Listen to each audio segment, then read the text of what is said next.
It's not exactly hard to get suspended in the NFL. But even with that being said, some of the things that these guys have gotten suspended for over the years really is something else. Linebacker Michael Kendricks has been indicted for insider trading.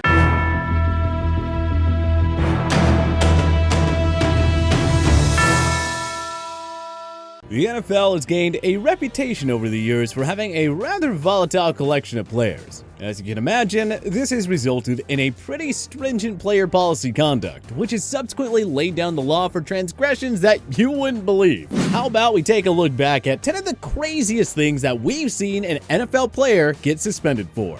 I think that most of today's NFL fans remember the meteoric rise and fall of Plaxico Burress.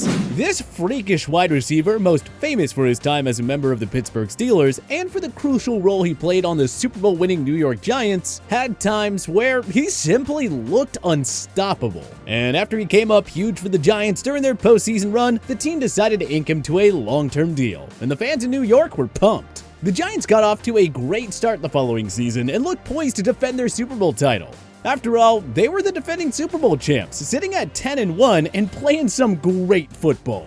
That was until Plaxico had his infamous New York nightclub incident, in which he inadvertently shot himself in the leg.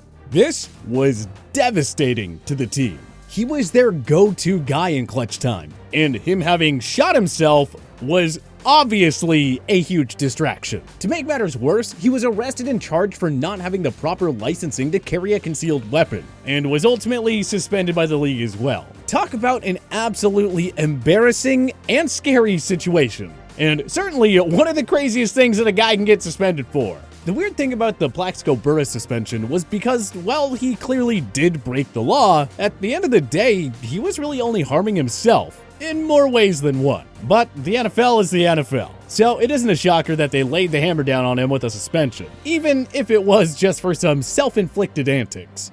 Now, Alex Carris and Paul Hornung, on the other hand, landed huge NFL suspensions, not for something that they did on their own, but rather for who they were hanging out with. A crew of people that the NFL deemed to be undesirables. For those of you who are unfamiliar with the story, Carris and Hornung played in the NFL way back in 1963 for the Detroit Lions and Green Bay Packers respectively. The duo got suspended indefinitely by then NFL Commissioner Pete Rozelle, not for anything that they were caught doing, but rather because they were associating with two known hoodlums, aka gamblers. For some of our younger fans who may not realize how much the commentary around gambling has changed over the years, this was a big no-no back then. Gambling was a linchpin in the shady underworld, and professional sports were hellbent on making sure that they kept their product out of its grubby hands. So much so that they gave two very legitimate stars at the time the boot. Hornung had just set an NFL record, scoring 176 points in 1960, and he earned league MVP honors in 1961. Carris was an all-league defensive tackle 3 years running.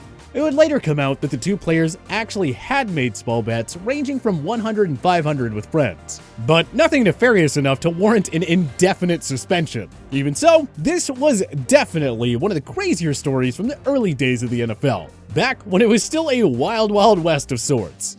Speaking of the Wild West, what we saw take place with Myles Garrett and the heinous swing of the helmet he made at Steelers backup quarterback Mason Rudolph certainly jumps to mind when talking about these sort of outlier suspensions. For being such a physical sport, the NFL actually does fairly well to discourage fights from taking place on the gridiron. After all, it is 60 minutes of guys bashing into each other repeatedly. You would think that there would be more spillover into some proper brawls, but that really isn't the case. Anyway, Myles Garrett, well, he is the exception to the rule here. The two-time Pro Bowler was one of the catalysts for an ugly brawl that took place during the closing act of a Week 11 game between his Cleveland Browns and the aforementioned Steelers in 2019. He got caught up scrapping with Rudolph, and something struck a nerve. That's when Garrett ripped Rudolph's own helmet off his head and swung it at the Steelers QB. Fortunately, just missing a clean strike. Needless to say, the NFL was none too pleased with Garrett, or any of the other players that ended up getting involved.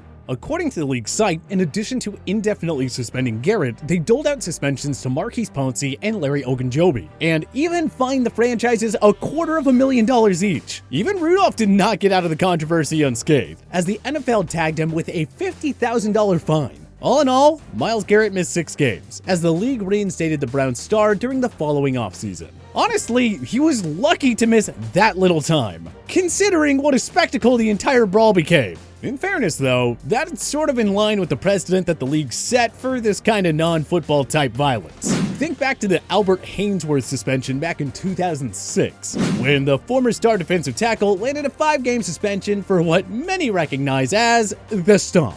This was back when Haynesworth was still a highly valued asset in the NFL, torturing opposing offensive linemen with his freakish athleticism for his size. His Titans were down early to the Cowboys, and there was a little scuffle near the goal line while Dallas was making its way into the red zone. Suddenly, Haynesworth lost his cool and delivered a stomp to the side of the head of Cowboys center Andre Gerard.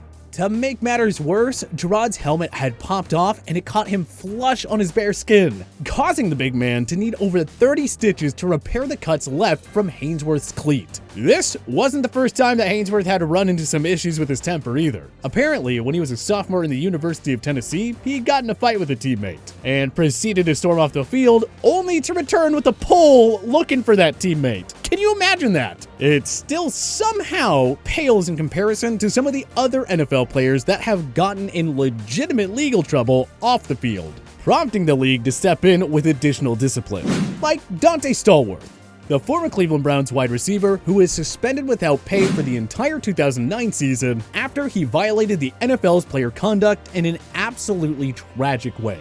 Stalwart, who was 28 at the time, pleaded guilty to a DUI manslaughter in Florida after a mid-March single car crash in which he struck and killed a construction worker, Mario Reyes. Stalwart had spent the night drinking at a bar in the popular Fontainebleau Hotel in Miami Beach and made the awful decision to drive home. Police reported that he hit Reyes around 7:15 a.m., while Reyes was running to catch a bus after finishing a graveyard shift. Honestly, just a brutal situation. The wide receiver reportedly had a blood alcohol level of 0.126 after the crash. For context, Florida's legal limit is 0.08. Yikes. To his credit, he did recover well enough to find his way back onto an NFL roster following his year-long suspension, playing for the Baltimore Ravens in 2010, Washington in 2011, and finally a return to New England in 2012. Not too bad for a guy that many believed had played his last snap in the NFL following the tragedy. Speaking of guys who were all but counted out after getting into legal trouble off the field, let's talk about one of the more famous players on this list, and perhaps the first guy that pops into most people's mind when you talk about lengthy NFL suspensions. One of the most epic dual-threat quarterbacks of all time, Michael Vick. The former first overall draft pick out of Virginia Tech was one of the most popular players in the league during his early days in Atlanta, and for good reason. His play was downright electric, and he immediately made the Falcons must-watch TV. He could simply do things on the field that no one else could. But then, in August of 2007, seemingly out of nowhere, word broke that he was linked to the Bad News Kennels dogfighting investigation. And shortly after, the star quarterback pleaded guilty to federal charges. The NFL suspended him indefinitely without pay. Apparently, Commissioner Goodell left open the possibility of reinstating Vick, depending on how he cooperated with federal and state authorities. But people were highly skeptical that Michael Vick would ever play in the NFL again, especially after he was sentenced to prison and proceeded to spend 21 months in federal, which is insane to think about. What's even more insane is to think about the second act that he had after that jail sentence, when he rose from the ashes to earn Pro Bowl honors with the Philadelphia Eagles following his epic return to action. While it's not as bad as outright ending a human's life, orchestrating and funding an entire dogfighting ring is a pretty absurd way to end up getting suspended. To end our legal trouble section on a slightly lighter note, another notable incident took place when Falcons defensive tackle Jonathan Babineau was suspended for 1 game after getting snagged on some marijuana charges. Police found around 1.5 ounces of the controlled substance in his car when he and a friend were driving around suburban Atlanta. The funny thing about this suspension is that he only got 1 game for having all that weed. Speaking of unfair, how about Terrell Pryor, who somehow managed to get suspended for violating the player conduct policy before he was ever even a member of the NFL. Goodell somehow decided that he had the authority to suspend Pryor for the same amount of games as Haynesworth got for stomping on someone's skull, 5. And why? Because the former Ohio State quarterback was allegedly involved in activities that violated the NCAA bylaws. Just an absurd suspension, in a completely different way from many of the other entries on this list. And last but not least, we have the epic Jeff George suspension that he got as a member of the Falcons after getting into it with the team's head coach after being pulled during a game that was being aired on national television. Now, in this case, it was the team and not the league that suspended the player. But either way, George was subsequently suspended for the rest of the season, and eventually forced out of town after the team struck out on finding a trade destination. A bit of an honorable mention here, but it's hard to leave out a guy who missed the remainder of a season because of a blowout fight with the coaches. Which do you think was the craziest suspension that the NFL has handed out over the years? Join us in the comments section below. If you liked this video and learned a thing or two, clicking the like button helps out a ton. And hey, we appreciate it. If this is your first time coming around to TPS though, subscribing is a great idea because we put out videos like this every single day. But as always, thanks for watching and we'll see you guys next time.